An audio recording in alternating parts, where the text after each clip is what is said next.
Le monde du football est sous le choc. Alors que l'équipe de France est engagée en pleine Coupe du Monde aux États-Unis, une terrible nouvelle vient de frapper son sélectionneur. Didier Deschamps est en deuil.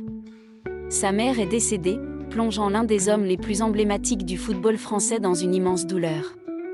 Personne ne s'attendait à une telle annonce en plein tournoi. Depuis plusieurs jours, toute l'attention était concentrée sur le parcours des Bleus, sur les choix tactiques de leur sélectionneur et sur les prochains rendez-vous décisifs de l'équipe de France. Mais en quelques heures, l'actualité sportive a été complètement éclipsée par un drame personnel. La Fédération française de football a confirmé la nouvelle dans un communiqué officiel. Didier Deschamps a quitté le rassemblement des Bleus afin de rentrer en France et retrouver ses proches. Il assistera aux obsèques de sa mère avant de revenir auprès de son équipe.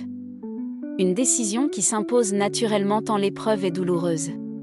Cette disparition intervient dans un moment particulièrement intense. Une Coupe du Monde est un événement unique, une compétition qui demande une concentration de tous les instants et une pression permanente. Chaque détail compte, chaque décision est scrutée, chaque match peut faire basculer le destin d'une sélection. Et pourtant, même au cœur du plus grand événement du football mondial, certaines nouvelles rappellent que la vie est bien plus importante que le sport. Derrière le sélectionneur au palmarès impressionnant se trouve un homme qui, comme tout le monde, est confronté à la perte d'un parent. Depuis des années, Didier Deschamps donne l'image d'un leader solide, d'un compétiteur capable de résister à toutes les tempêtes. On le voit rarement exprimer ses émotions. Il affiche souvent une grande maîtrise de lui-même, même dans les moments de forte tension. Mais cette fois, c'est une blessure profondément intime qui le touche. Cette disparition a immédiatement bouleversé l'organisation de l'équipe de France. Didier Deschamps ne pourra pas assurer les séances d'entraînement prévues avant le match face à la Norvège. Il ne sera pas non plus présent sur le banc lors de la prochaine rencontre des Bleus. Une absence forcément inhabituelle, car depuis des années, sa présence auprès de l'équipe est devenue une évidence. Pour prendre le relais, un nom s'est immédiatement imposé, celui de Guy Stéphane.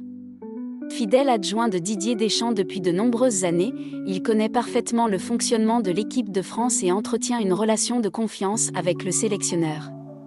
C'est lui qui aura la responsabilité de guider le groupe durant cette période particulièrement délicate. Cette nouvelle a provoqué une immense vague d'émotions. Très rapidement, les réactions se sont multipliées. De nombreux supporters ont adressé des messages de soutien au sélectionneur français. Les réseaux sociaux se sont remplis de mots de compassion, de témoignages d'affection et de messages de condoléances. Les personnalités du monde du football ont également tenu à lui manifester leur soutien. La FIFA a présenté ses sincères condoléances à Didier Deschamps et à sa famille, rappelant qu'au-delà des rivalités sportives et des enjeux de compétition, certaines épreuves rassemblent tout le monde dans le même élan de solidarité. En France, l'émotion est également très forte. Sur la chaîne M6, qui diffuse la Coupe du Monde, la journaliste Ophélie Meunier a pris quelques instants pour adresser un message particulièrement sobre et touchant au sélectionneur des Bleus. Elle a exprimé ses pensées et ses condoléances à Didier Deschamps et à sa famille, des mots simples mais qui ont résonné auprès de nombreux téléspectateurs. Cette tragédie réveille aussi un souvenir extrêmement douloureux pour le sélectionneur. Car il ne s'agit malheureusement pas de son premier deuil récent. Le 31 mai 2022, Didier Deschamps avait déjà été frappé par une terrible épreuve avec la disparition de son père, Pierre Deschamps. À l'époque, cette perte l'avait profondément marqué. Quelques semaines plus tard, il avait accepté de se confier avec une sincérité rare. Lui qui parle très peu de sa vie privée avait reconnu traverser une période particulièrement difficile.